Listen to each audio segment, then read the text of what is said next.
Okay, so welcome to Views from the Gravel Lot.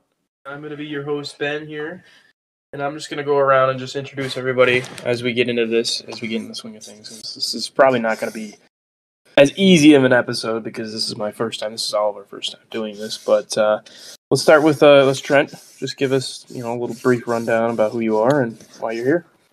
Hello, my name is Trent Curtis.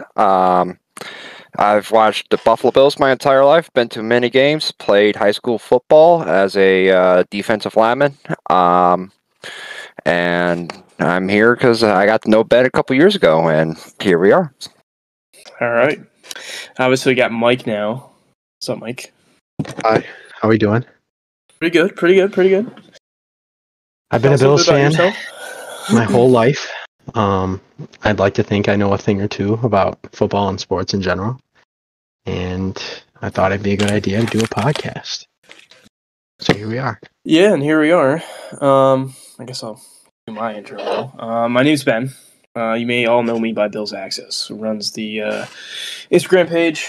A lot of Bills stuff on there. And we just kind of all came up with this idea to start this podcast because we're all very avid and devoted followers of the Buffalo Bills. Whether that is good or bad, it's probably mostly bad. Mm-hmm. It's taking years off our health. Yeah, You can say that again. But that's why we're here, to take more years off of our health. Yeah. Okay, so let's get into it. Bobby Babich was named the defensive coordinator for the Bills a couple days ago now, I think. Was it a couple days ago? A couple days ago, yeah. It was not too long ago. Within the week.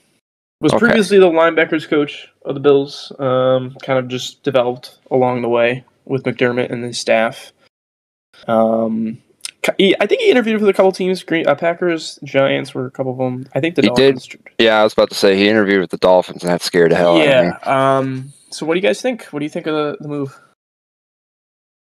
All right, would you like to go first? Yeah, sure. I'll go first. This feels more so like a keeping him in house and giving him a new title type of thing.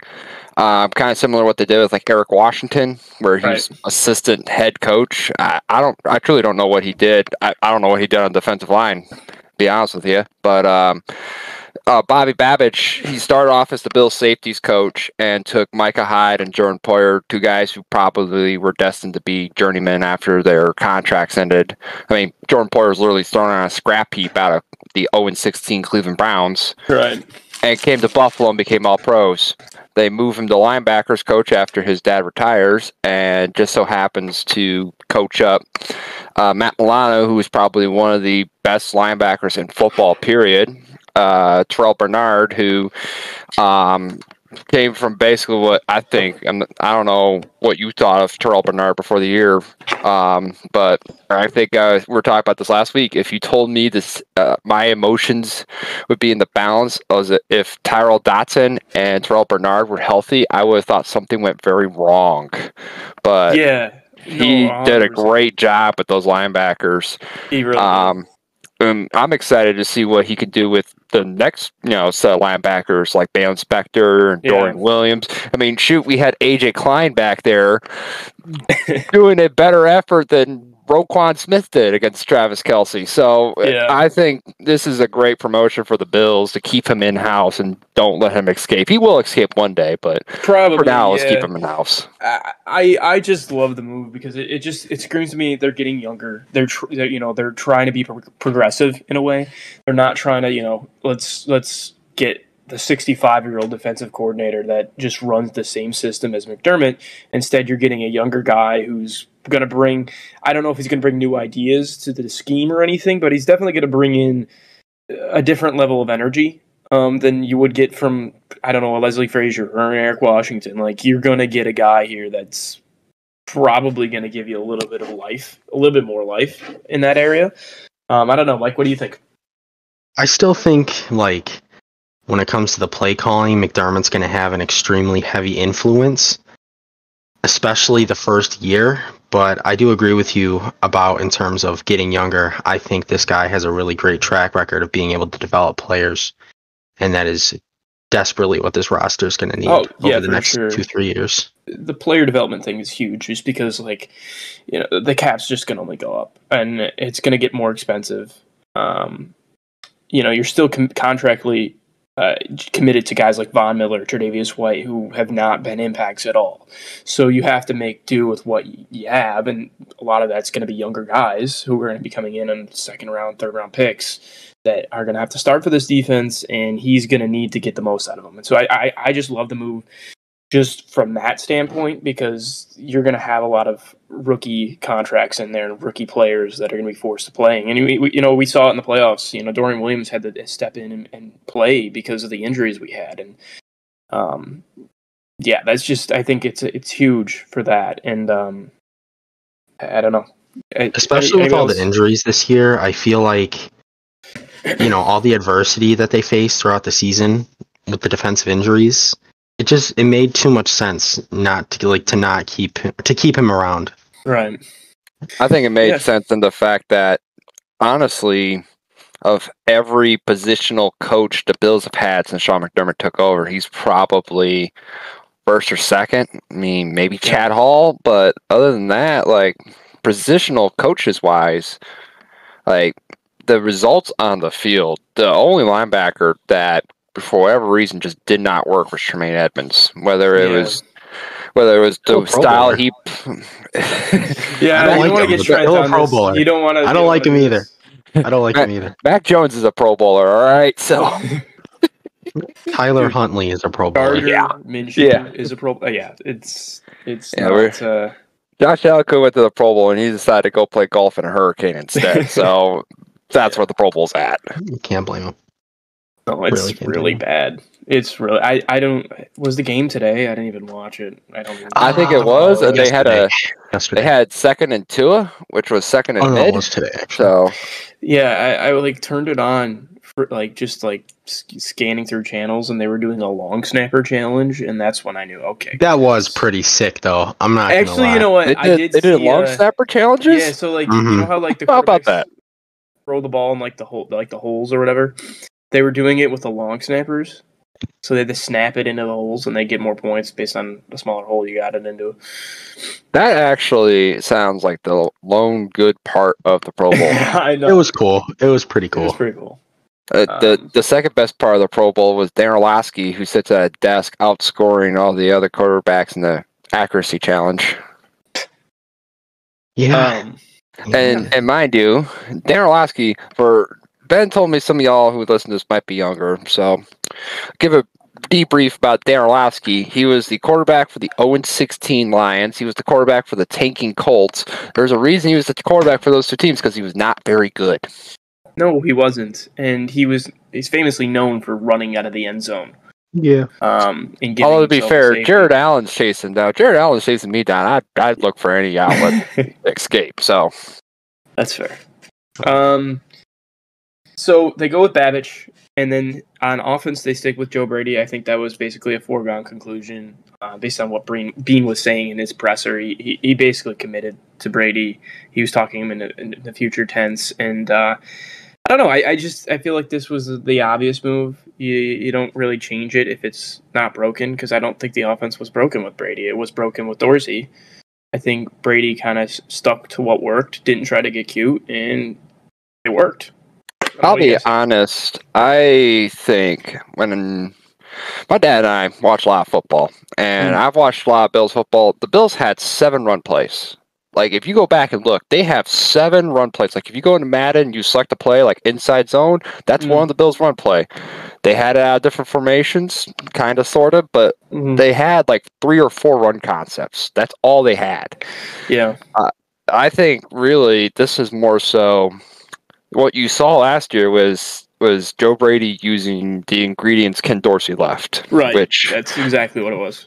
Which would be great for a Brock Purdy type of situation, or a game, or Tua even, a more game manager, kind of always in your ear. If you see this is where you throw to type of deal, where I think that works in theory, but I don't think it works in practicality. And I don't think he was able to use this play calling correct, especially for wild stallion like Josh Allen, which Ken Dorsey is the Bills version of Ralph Kruger. Wow. You're going that far? Yes. I think Ralph Ken Dorsey pained my soul. I don't think you can get to the lot. Ralph Kruger to me is like Chan Gailey level, like bad coaching. Because man, Chan had that team cooking, man. Ralph. Okay. Ralph Kruger had guys like just unknown superstars on his team, and he just couldn't work with them. I think they were known Dorsey superstars. Dorsey got production out of good players. Kruger couldn't do that. So I think in his defense, not that I want to defend Ken Dorsey, I don't think he was that bad. I think the play calling was the biggest issue. Because there were some games where you could tell when they just handed the leash. Basically, it was like 2 minute stuff, and anytime the leash was handed to Josh and just say go wild, like the offense looked like things made sense. It feels like the story of the season. Right, like just when giving the ball to Josh and saying do something. Which, weirdly, the second half, after he took over and after the bye week, it really was, hey, our line is really good at grading these defenses. We should focus on the run more. Mm-hmm. And that worked because, let's give a shout out here to Aaron Cromer with the offensive line. Basically brought Spencer Brown back from the dead. Oh, yeah. Basically, the front five healthy all year long.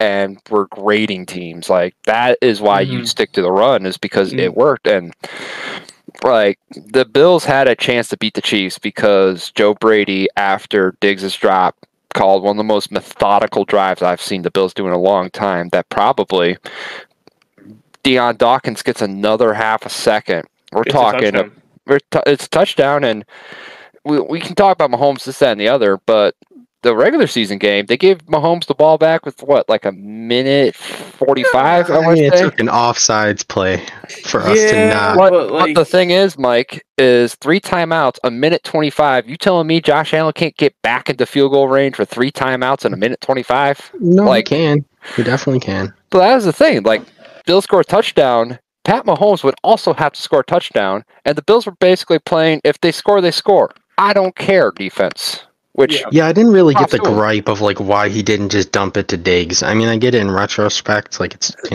part of it is if you look at the play, it's never going to Diggs. Diggs is not an option in the play. The first option is Khalil Shakir, and he's open. Like exactly. He's not going to move off of his primary read when the throw is there. Like plus, if we say there's pressure coming, I gotta jump to Diggs. Well, now he's got to pivot to Chris Jones being in his face. So how's that going to work? At that point, he just runs. Yeah. And you go, okay, well, that's not even then. You're like, oh, he's open. There's also a guy closing in on Diggs too. Like if you look at the overhead view, there's a guy playing basically both Kincaid and Diggs, and he's on Kincaid but crashes down to Diggs as soon as he sees Josh is ready to throw. I'll ask you guys this. I'll ask you this. Hypothetically, let's say he does throw the ball to Diggs. He gets like 5-6 yards, right? Are you still confident Tyler Bass makes that kick or no? I mean, he should be able to, or else why is he on the roster? Yeah, that's a good point, is that Bass should have made a 44-yard kick. Like, that's why he's here. But if, in hypothetical, we get 5 yards, I don't think we does kick that a field really goal. Change? I mean, if it's necessary, but I don't know. I understood why they went for touchdown. I feel like the whole media pushed like, oh, you were going to give Mahomes back the ball 13 seconds. Tony Romo pushed it because gripe about Tony Romo here for a second here. Tony Romo sees Diggs open, but when you go back and look at the play design, it's the same play they ran with Kincaid against Pittsburgh. It's like the same route, same point in the area, basically just on the opposite side of the field. Yeah, where instead of Kincaid, it's Shakir, and it's open again. Mm-hmm. It's just nobody really wants to, say the offensive line buckled, because normal quarterbacks get sacked if their offensive lineman hits them while they're throwing. Yeah. Like Josh Allen had that ball at Shakir's feet, 35 yards down the field, basically just kind of leaping out of the way so his ACL doesn't get torn. That's what I think a lot of it is now. Like, I think you can apply it to other quarterbacks too, like good ones.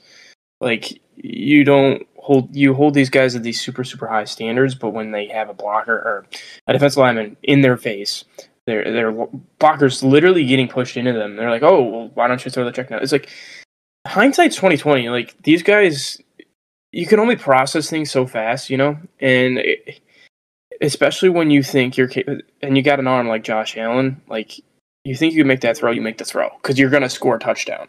So don't be afraid to make the throw. Like, I don't know. It just seems it's really frustrating to get into it with a lot of people because they just really don't understand the context of it, and it's just frustrating.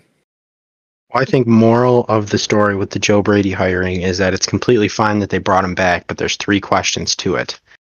What's he going to do with Stephon Diggs? How's he going to be in the playoffs? And is he going to keep like Josh Allen contained like the first 6 weeks of the season or like the second half of the season?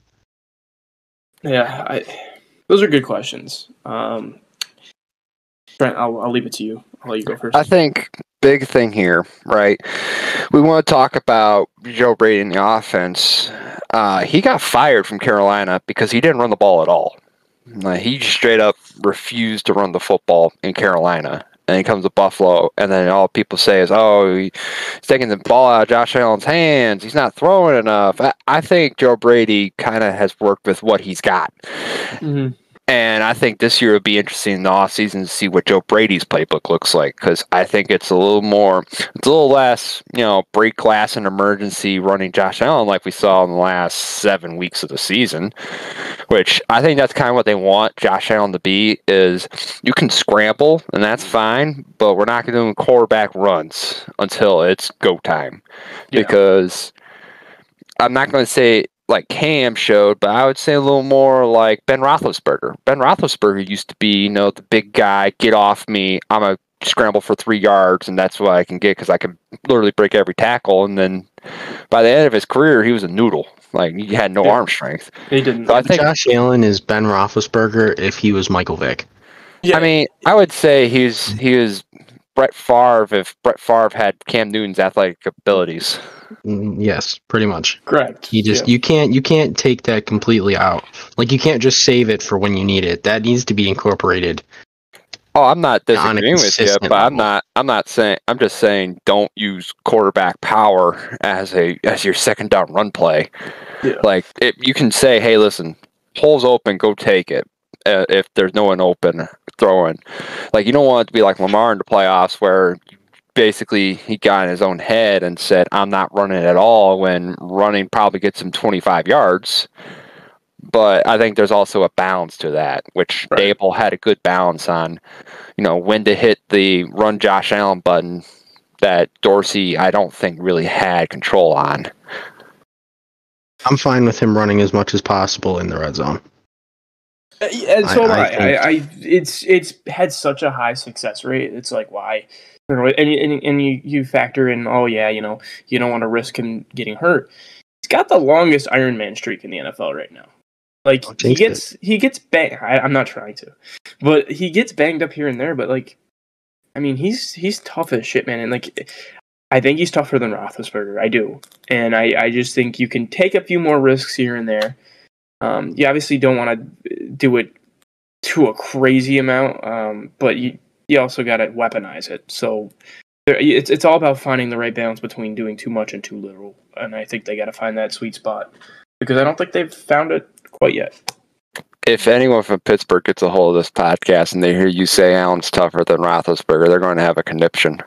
Well, they might. I never saw Ben Roethlisberger truck through defenders regularly like Josh Allen did, so when you can get me those clips, and we'll compare them side by side, we'll determine who's tougher. I mean, that's a challenge for any Yinzers that will listen to this podcast. Trust me, I like the Steelers. I always I don't like a level of respect for them just because they're in the same area. Like, I've never had any grudge towards Steelers fans, but I'll stand on that tech. I think Josh Allen's tougher than him, and I think Josh Allen's quite honestly probably the toughest quarterback of the 21st century. We'll go with that. I mean, Matthew Stafford in Detroit. Yeah, that's a good one. Getting literally demolished. I mean, if you're going Stafford, I mean, like it was the same thing with Roethlisberger. Roethlisberger played with numerous injuries, and like it literally became a meme of him being wrapped in 5 different ice packs on 12 different points of his body. Like, Yeah. Matt Stafford's one tough sumbitch. Ben Roethlisberger also one tough sumbitch. Brett Favre one tough sumbitch. And a lot of these guys were kind of in the style of Josh Allen. I think the biggest difference is when you look at like Ironman streaks. Like we look at Tom Brady, right? He had 1 year with ACL, but then after that, like he's smart about. That's the biggest thing is the difference between like a Josh Allen who picks his points to mow over people, and we'll go with someone like Cam Newton. Is the pocket hits are really what gets to you. That's what hurt Lamar these last few years, was getting hit in the pocket. It wasn't him out running.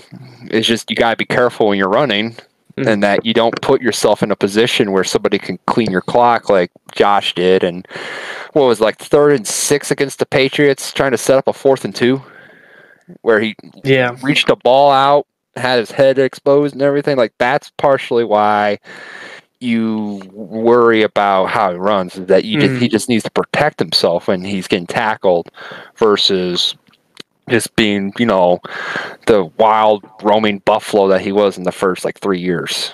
Yeah. No, I agree. And like I said, it's just about finding the right balance. Like I'm fine with them cutting back on it, but don't cut back on it too much, because that's a huge strength of his, and it's just silly to take it away from him. Moral of the story: both coordinator hires just made sense. Yeah, they did, and I think they were both by far the favorite for each position, and the Bills went with it. And let's hope it works out, because I'm excited. I mean, I think I'm more excited about this staff than when we had Dorsey and Frazier.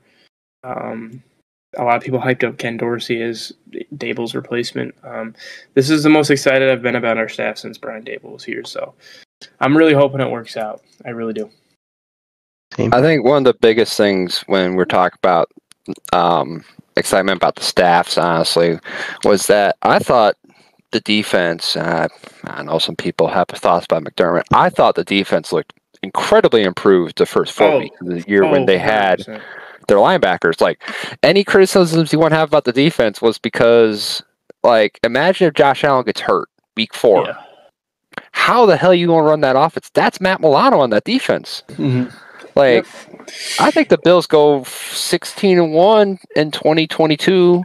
Or, yeah, probably 15-2 if we count the Bengals game. But, like, they don't lose half their games they lost in 2022 if Matt Milano was playing those games. Like, the Jets game, they lost that Jets game because Matt Milano was hurt.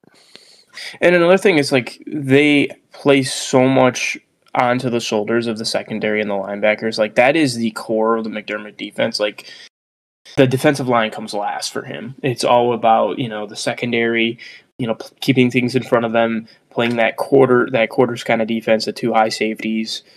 I have my own opinions about that. But I think McDermott also, to your point, he didn't run the same defense I think that we saw in years past. Like, he was going out there giving disguised looks. He was getting creative. He was bringing exotic looks. He was bringing different kind of blitzes. And, he wasn't just running the same defense over and over again, which was the biggest frustration for me when Leslie Frazier was here, because it just felt like a lot of the same stuff. Like, they didn't really change anything up. This year, I saw a little mix of that, and that's why I'm hoping that the Babbage hire continues to bring more of that, because it's important to just stay on top of things. Don't try to run the same defense. Try to be diverse. I look to a guy like McDonald with the Ravens. He did a lot of that, a lot of the multiple looks. He tried to get creative, and I think staying with that can really, really keep this defense at an elite level. I don't know what you guys think, but that's just what I think. I'll tell you. Oh, if Mike, if you got them, go ahead. But I do. So, what's your point of like them riding the shoulders of the linebackers in the secondary? It's gonna be really interesting to see what they do with the draft. Yeah, especially if they're not planning on retaining Micah Hyde, Poyer / Tre'Davious White, possibly. I think Poyer's probably here to stay for another year. Micah Hyde's probably retired. Trey White might be a cap casualty. But in this set, essentially, you replace Trey White with Rasul Douglas. Yeah, So you got at least 2 or 3 more years of Rasul Douglas there. It'll be interesting to see what they do with safety. In my opinion, I personally think Christian Benford should be moved up to the safety spot to replace Micah Hyde. I think Benford's got a lot of the smarts, a lot of the ability to be in a spot that Micah Hyde has. He just doesn't have corner speed, a lot like Micah Hyde had. So, but I think it'll be interesting because you talk about Mike McDonald of Baltimore, now Seattle. Mm-hmm. I think we were talking week before before we did this podcast. We were all talking a week before, and I had said, Mike and Ben can attest this. I said the Ravens will do a lot better job than the Bills did containing Kelsey because they aren't playing old-ass A.J. Klein out there, a linebacker. Yeah. And lo and behold, it's like they didn't watch any of the Bills' game film because Patrick Queen, Woquan Smith were always out of position, never anywhere near Travis Kelsey. Their safeties were nowhere to be found, and Travis Kelsey lit them up like a Christmas tree. Yeah. Nope. Second half, they finally adjusted. Like, they held the Chiefs in check. Yeah, the second half, they were 87 yards. Like, it's unheard of. And then that's why I put a lot more blame on Lamar for that loss than their defense, just because they did their job. It's like, nobody holds the Chiefs to less than 100 yards of offense. Did they even score in the second half? I don't even think they scored. Did not. They got shut out. And the Ravens had no answers on offense. And they had some answers. They just well, they got right next to the end zone. One of them, Zay Jones fumbled the ball away. I guess that's true. But just throwing this out there, right here, right now on FanDuel, Travis Kelsey to be Super Bowl MVP is 17-1. That's what I'm saying. It's not bad. With the way he's been playing, I mean, I don't know. I could see a 10-catch, 100-yard performance. The money's going to be on the quarterbacks. So. As it should be. Yeah. Well, speaking of which, that brings us to our next topic, the Super Bowl picks. It's coming up now. What is it? A week from today? Mm-hmm. Oh yeah, that's they're Chiefs, still doing that. Yeah, they're still playing football. Chiefs and the Niners. I'll go one by one for your picks. I'll start with Mike. What's your score prediction? Who do you think's going to win, and what do you think's going to happen in the game? I think the Chiefs are going to win this game. My score prediction, I would say, is like 31-28 Chiefs. Mm-hmm. And this game really rides on how both defenses are going to play. I mean, you have Patrick Mahomes, who's been there before, who's done that, has shown that he has the ability to win. But you just have an absolute super team on the other side. I mean, Ayuk, Debo, Kittle, CMC. I mean, that's just going to be hard for the Chiefs defense to neutralize all four of those guys. Yeah. But I still think they come out on top, just based on the sheer generational talent and experience that Mahomes has. Yeah, I agree with you. And I'm probably going to be, a lot of people are going to make fun of me for this, but I'm going to bet against Mahomes. I am going to go with the Niners. I just think, like you said, it's a very, very deep team. And the Chiefs really haven't proven to me that they can stop the run yet. We really just did whatever we wanted to on the ground against them until they finally adjusted and forced us to not do that. The Ravens just chose not to run at all. Yeah, I don't know. That's beyond me why they did that. Probably a big reason why they lost. But when you got the MVP at quarterback, why would you run? The Niners' offense is built on that wide zone offense that is the favorite offense to run around the league. More than half the league's running Shanahan's system right now. McCaffrey is the best running back in the league, bar none. Yeah, by far. And I just think they're going to just stick with him, and they're going to do what they've been doing all year. They're going to ride McCaffrey, and until you decide to stop him, we're going to use our wideouts, and we're going to switch it up on you. As long as Purdy doesn't make terrible decisions and give the ball away, give free possessions away to Mahomes, they will win this game. If he is clean with the ball, they don't make dumb decisions, even punting every now and again isn't the worst thing in the world. Yes, it is. You gotta understand just let me finish. Don't take unnecessary gambles against this team. I'm telling you, they eat away at those turnovers, and they become a much more dangerous team. So yeah, go for it on like a 4th and 2, 4th and 1, but like continue to do that. That's basically what I'm saying. So which team are you referring to here? I'm saying that the Chiefs thrive off of taking the ball away. They just become animals. And I'm telling you, you do not want to give Mahomes free possessions. And it's a very simple formula. And as long as the Niners can continue to run the ball the way they have, which I don't see changing based on how the Chiefs have played against the run, I got them taking it, and I got them winning. I'm gonna go. Let's see here, 27-26. Is that a score it got me? It might be. I don't know. I just felt like throwing out a weird number there because I always go with like 24. Trent, what do you think? Man. When you're talking about, giving away the ball, giving away possessions, that's really what the Lions did against the 49ers, which was just execution. It was just a failure of execution by the Lions themselves, and it ended up costing them a chance to be in the Super Bowl. I am going back here. This is a rematch of the 2020 Super Bowl before the world ended. Mm-hmm. The San Francisco 49ers lost to Kansas City Chiefs 20-31.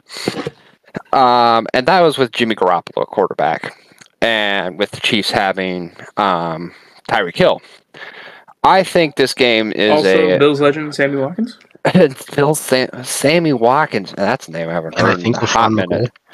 Yes, Shady McCoy was on that team. Also he was another scratch, I believe, in that game. Also another Buffalo Bills legend. For a score, I think the Super Bowl is going to be boring as hell. I'm going to go because I'll be real with you. Maybe I'm wrong. Maybe I'm a hater. I don't think this Chiefs offense is worth a damn.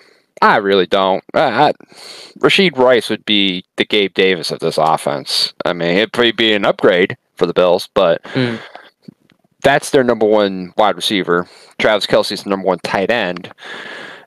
And lately he's been on fire, and I might be wrong again, but Dre Greenlaw and Fred Warner are very, very, very, very, very, very, very good at what they do. And they really put the clamps on Laporta pretty well. And I would think that they would be able to do the same to Travis Kelce. The biggest difference, I think, in this game is going to be quarterback scrambling.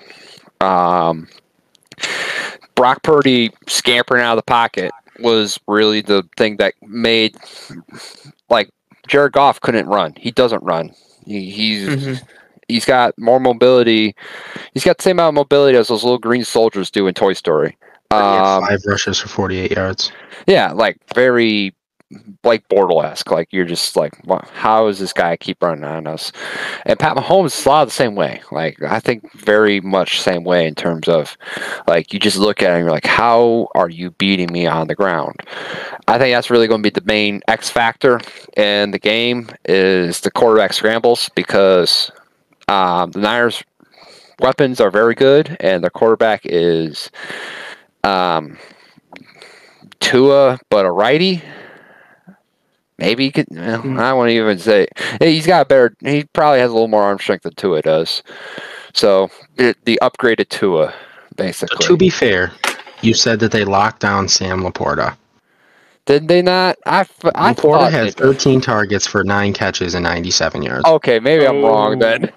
So now Travis Kelce, with the way he's been playing, is almost a lock to get 10, a buck 10, and 2 tuds. All right, forget everything I've said in the last whatever minutes I've been rambling. Chiefs win 31-20 again. Wow, you're going. All right, there you go. You guys are going Chiefs. Mike wanted to do this, so we are going to do our own little parlay builder. I have been spending the last few minutes while I've been listening to you guys come up with mine. Mike's a big betting guy, so I'm going to let him lead on this because he is more informed on this than probably me and Trent. So, Mike, what do you got for us? Okay, so I really, obviously, like Chiefs money line. Right. I think they're a really good value right now at plus money, especially considering, their track record. This would be their, fourth Super Bowl appearance in 5 years.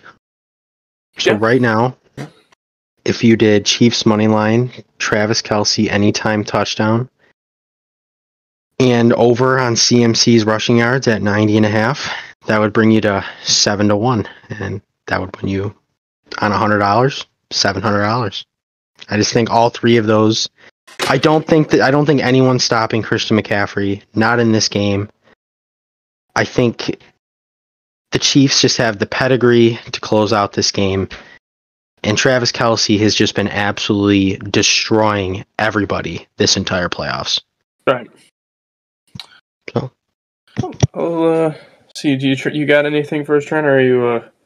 Well, I've been told you can't parlay an interception. So, but if you can, if you found a bookie that lets you parlay an interception on top of stuff, I would go Travis Kelce plus 75 yards. I'd go Chiefs money line, and I'd go L'Jarius Sneed 1 interception. If you could get the 1 interception, I'd go L'Jarius Sneed 1 interception. Predicting an inter is like a guy to pick off a pass.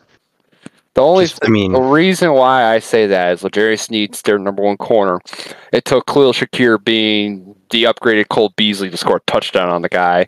Brock Purdy's a little reckless with the football. Like, when we say he's the upgraded to it, that also meant they decreased his safeness on his throws. It's basically safety off on Tua. He is a better athlete than Tua as well, I think. I mean, you take the safety off and things are going to start working a lot better, but they also might not end up the way you want them to end up.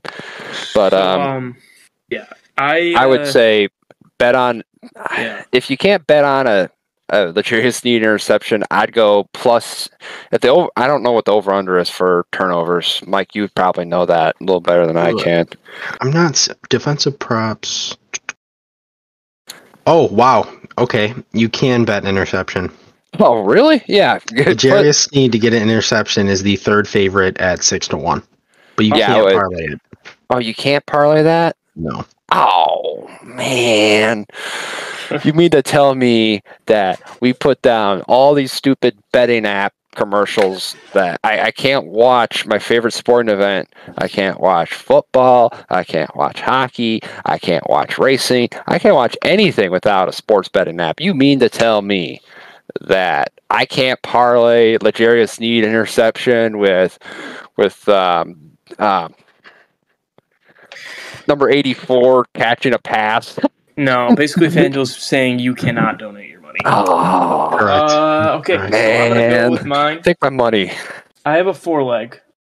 I'm not gonna do any money on this. I'll play your props. So, Kelce touchdown anytime. I think that's a foregone conclusion. Like NFL, he's on the biggest stage. He's been great in the playoffs. He's gonna show up when it counts. He's gonna get in the end zone. And it could be his last game. It could be.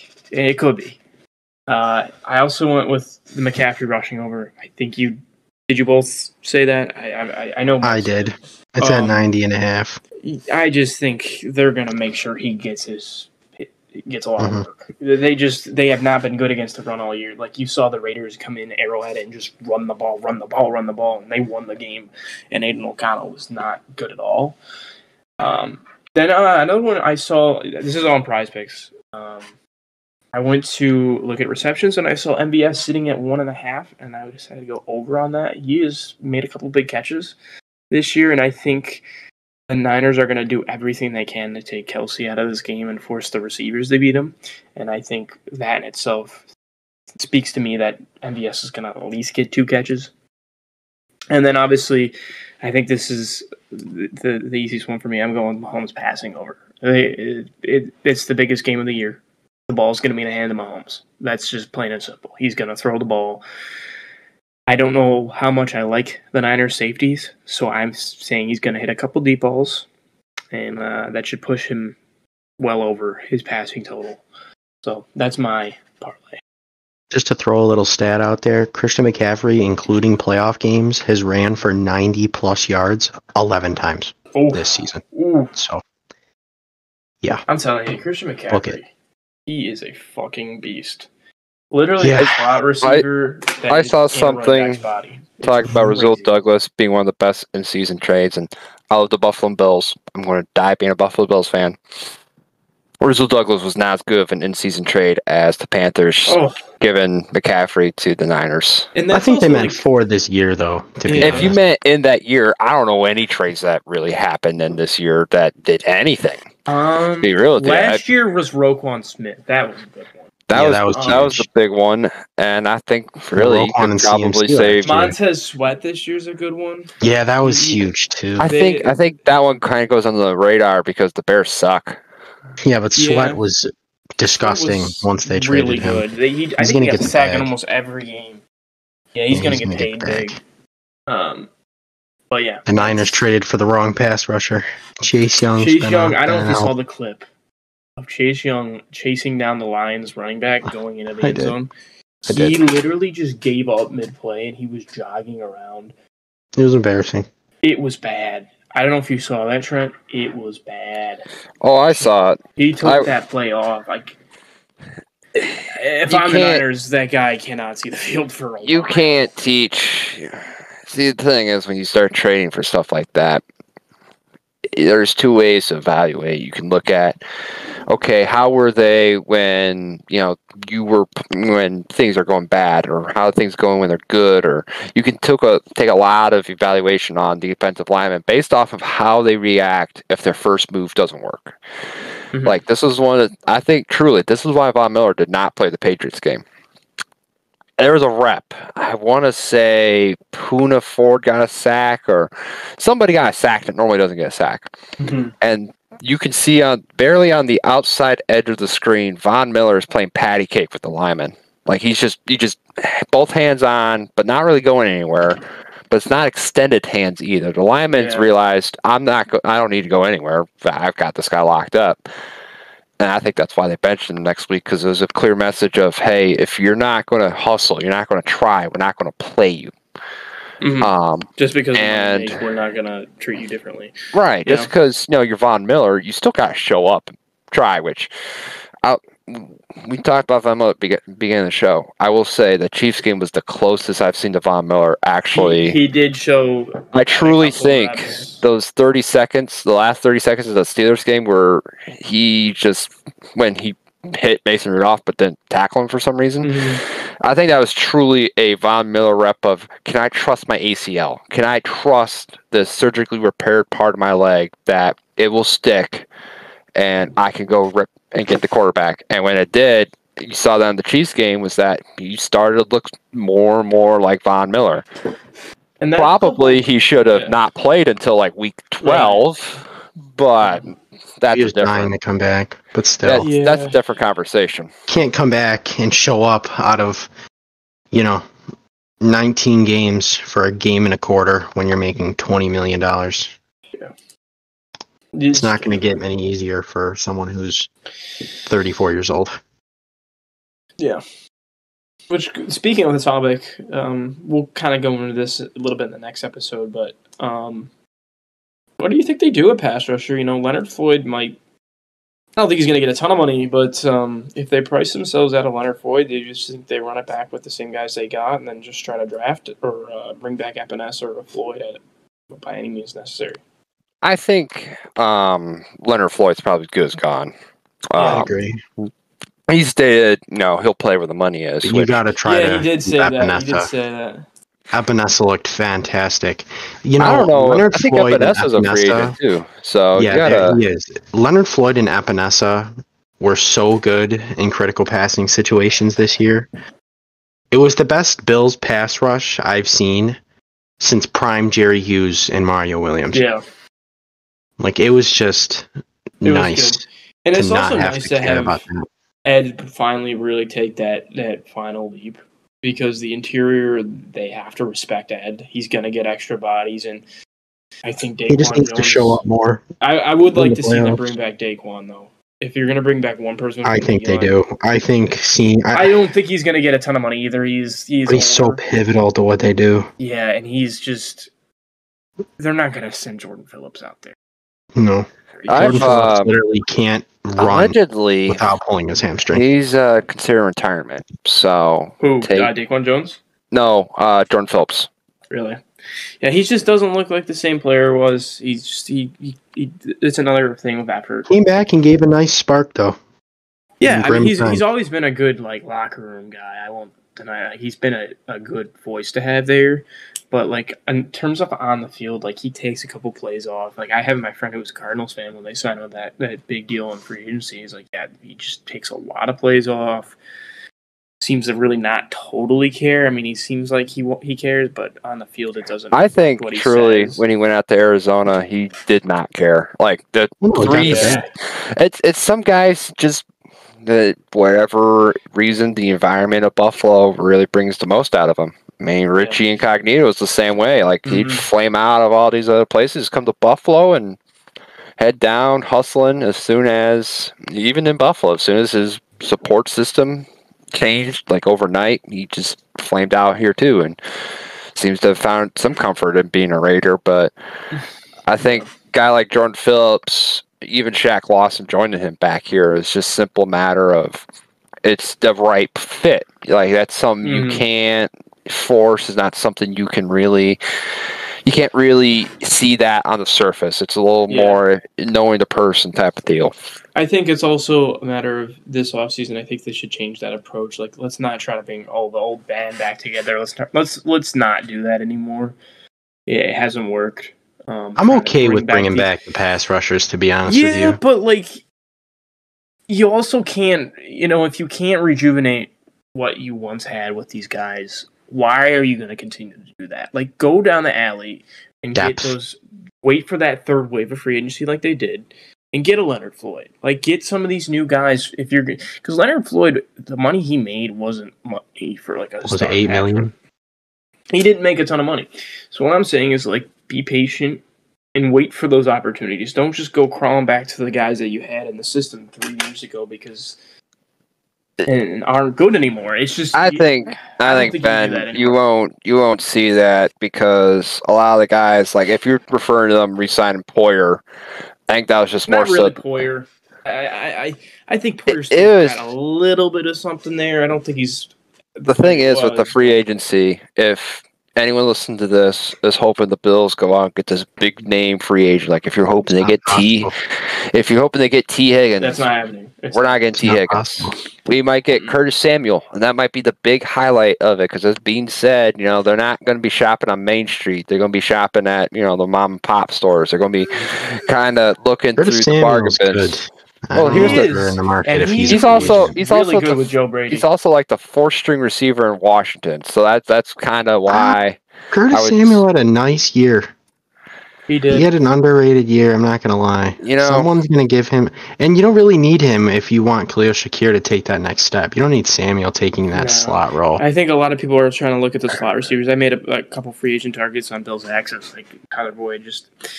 I'm saying, like if we're gonna bring in a receiver, it's gonna be for depth. I really Tyler Boyd is a wide receiver. If you bring in a wide receiver, it's going to be the Emmanuel Sanders role, which is the deep threat. Yeah, it'd be more so if you bring Curtis Samuel in, you're bringing him in for his speed, which is something the Bills haven't had really since Emmanuel Sanders. Like, he was their speed guy, and then when he retired, they just kind of hoped Gabe Davis would take that spot. And he did not. Which, Gabe has those games where he does. He's just, the whole thing with Gabe, it's way too inconsistent for me to commit. As people have said, Gabe Davis is the best football player on the planet for like 4 weeks a year. And you just don't know when those 4 weeks are. It's like Sammy Watkins. Sammy Watkins was made of glass and also played on the Bills team that sucked. And probably wasn't a whole lot of fun to be on. So guys like Stephon Gilmore, Sammy Watkins, I feel like you can lump Ronald Darby, you could lump a lot of those same-esque athletes into the same bin of, maybe they could have played on this Bills team if they're drafted now, but like if you're feeling a little strain in your arm, or if you're feeling a little tightness in your leg, you're on the 7-9 Buffalo Bills. You're probably looking more forward to your vacation than you are playing with the Bills, which Sammy Watkins also was very injury prone, glass cannon type of deal. But yeah, the Bills free agency wise, I think you're probably looking at. I don't think anyone on the pass rush. I think if anything, you keep everyone around. I'd be more interested who they're going to get to. I think I saw their replacement for the defensive line coach. It's Marcus West. He was the assistant with them. He's a younger guy. Yeah, I'd be interested to see what he does, because we didn't really go over this, and I kind of wanted to, and I forgot to bring it up. Yeah, we can still. Yeah, go ahead. So let's go. I want to get a little soapbox here with Eric Washington. Is that I feel like he's got a lot of Leslie Frazier in him, and that part of that is in the playoffs. It doesn't seem like the defensive line. I don't think our defensive line has a whole lot of moves. They don't have a whole lot of stunts. They don't really do a whole lot. Yeah. Which, when you get to playoff football, it becomes a little more, it's basically a Royal Rumble, all out, no rules, whatever goes in the trenches. And I don't think our guys have enough moves. I don't think they really do a whole lot to defeat linemen down there. And it shows up in these games where you desperately need, like, they signed Von Miller because nobody they signed or drafted could get the job done. And they still can't get the job done when it counts. Von Miller, that first year in that Chiefs game, like, I bring back to this, was that Von Miller was the reason they won the first Chiefs game last year. Yeah. Was because he made like a sack and a pressure and was just in Pat's face the whole time. And honestly, if he doesn't tear his ACL in Detroit, comes into this year healthy, Brandon Beane looks like a genius. But it's just the luck of the draw and playing roulette with football players, and you're hoping that they all stay healthy. And he didn't stay healthy and looked like a stupid move now. Like that'll be next week's topic, is who are the top free agent groups on this team that they need to look into the most, and some targets that they should go after. Because I think truly, if you're looking at who to get on free agency, maybe you find a guy like the Lions did with John Kaminsky, kind of guy that was just bouncing between depth charts and a free agent this year, and he's someone I probably talk about in the next episode. He'd be a nice depth piece. I think John Kaminsky's a very underrated run defender. He does a lot of the dirty work for that defense, and him and Shaq Lawson would be essentially tremendous run defense. A reliable Trent Murphy. Like he stops the run well, but he's not a consistently good enough pass rusher to see the field as some other guys. But going back to the defensive line coach they promoted, who was their assistant defensive line coach, Marcus. He is 40. So again, played in the CFL and in the NFL. I built the Colts in 2006. But his coaching experience started at Wartburg in 2008. I don't even know where the hell that is. Me neither. Then he went to Chattanooga. Odds are you see a coordinator nowadays. Odds are they didn't go to Alabama. They're going to a D3 school. Yeah, a lot of lower level schools. And then he goes to Minnesota in 2018 and was their defensive line pass rush specialist. And then in 2019 to 2021, he was the assistant head coach and the co-defensive coordinator and the defensive line coach at Charlotte. And then last 2 years, he's been the assistant defensive line coach, and this year he's now our current defensive line coach. So he's a huge resume for me to go off of here. I mean, again, it's a defensive line coach promoted. It's not the end all of this thing. Yeah, I think we'll know more about him when we see like training camp clips and see what he's really all about and when he speaks, because they do give these defensive line. I think Eric Washington got a couple of interviews last year, so hopefully we can tap into his thoughts a little bit, because I really don't know much about him. I'm hoping, like Trent says, they aren't the same pass rush unit, and they try to kind of diversify things involving stunts and stuff like that, because, again, I think the secondary, the linebackers, they got more modernized this season, but the defensive line kind of stayed a little bit vanilla. Try to get a bit more progressive in that area, and I think you have a really, really, really scary defense in terms of that. I'm curious to see what they can get out of Rousseau this year. Had a good year. I mean, I don't know. Year. Yeah, you almost need him to. You can look at the numbers and everything. You need him to be a consistent threat every week. Right. Like when we talk about Matt Milano, it's almost a guarantee. Game on the line. You need, if they're running the ball or if it's something Matt Milano can see, odds are he's making the play. I would take Matt Milano in every Oklahoma drill ever known to mankind. Put any running back in there. Matt Milano, well, actually, I can't say that because there's probably running backs that would deke Matt Milano out of his shoes from any era. But almost every... Yeah. Listen. Well, the story is Greg Rousseau next year, whether or not they're going to pick up his fifth-year option. They're going to pick up his fifth year. I think the biggest thing... So far, he hasn't really earned it. I mean, he had 4 sacks his rookie year, a nice year in his sophomore season with 8 and 37 tackles. And then last year, 5 sacks, 42 tackles. If you don't pick up his fifth year, I believe he's a free agent. I think you're better off trying the fifth year. Hope one of those late breakouts again. Like Ed Oliver was always he was good. This year he was elite. Like he took that jump. I'm hoping we see something similar to that with him. And he has all the tools in the world for an edge rusher. Need a 10-sack season out of him, or close to it. His arms are fucking huge. He's just a monster. He can stop the run. He can bat passes down. If he can get better at pass rushing, I think everything's going to fall into place, and he could be a really good player for a long time. Partially falls on what I was saying earlier about defensive line coaches, that if you're ever bored and you want to go down and you want to watch Bills football, just focus on the line. Like when I watch a Bills game, I'll focus on something on the defense, and a lot of times I'll focus on the defensive line. You just see the defensive line; they're not getting separation. The line doesn't move quite often, which happens for a lot of teams. Like Chris Jones has plays where he just takes over the defense. And that's really what you need. You need somebody on the Bills defensive line to do that. They could be Ed Oliver, Rousseau. Ed Oliver has been that guy, with the exception of the KC game. Like he just got destroyed in that game. Like I feel like he was coming off the best game of his career in Pittsburgh, and complete opposite. Creed Humphrey said, "Hold Creed my beer." Humphrey just really fucking bodied him. That's what a game got. That's unfortunate.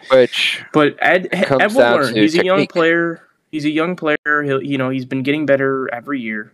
True. So let's just hope he continues to remain more consistent. I think that's the biggest thing with him going into the next year. Like, let's see consistency. Let's see you do it. Just one play. You can get last year at Oliver every year from here on out. That contract was a dub. 100%. And they basically Campbell saying, okay, we're going to pay you above your market value what it was last year. But break out, now we're technically underpaying you. So it was a really, really good gamble by the front office. That leaves me with this, just basically the closing remarks here. We will hang on. One last thing here. Wartburg College is located in Waverly, Iowa, and also in Denver, Colorado. So, anyone who wants to attend, you're welcome. Waverly, Iowa was pretty much in the middle of nowhere of Iowa. So anyone listening in Iowa, we're sorry we didn't know about your college. Yeah. So that basically leaves me with the closing remarks. First episode, I think we covered a lot of stuff. Well, like we might kind of alluded to, we will get into some of the free agent position group we need to look at. We'll maybe throw out a couple targets. I think free agency is draft too. About a month away now, so we're getting close. So in there, so we'll start talking free agency, and then more on like guys we want to see come back. We kind of touch base on that a little bit in this episode, but more next episode is going to be a heavy emphasis on who are the realistic candidates for us to sign, and we'll go from there. But great episode, boys. Thank you for everybody that is going to listen. I don't know how many people be listening. It is the first episode, but yeah, I think that was fun. Yeah, thank you. I got to incorporate Dory Williams in the conversation, which Mike bet that I wouldn't.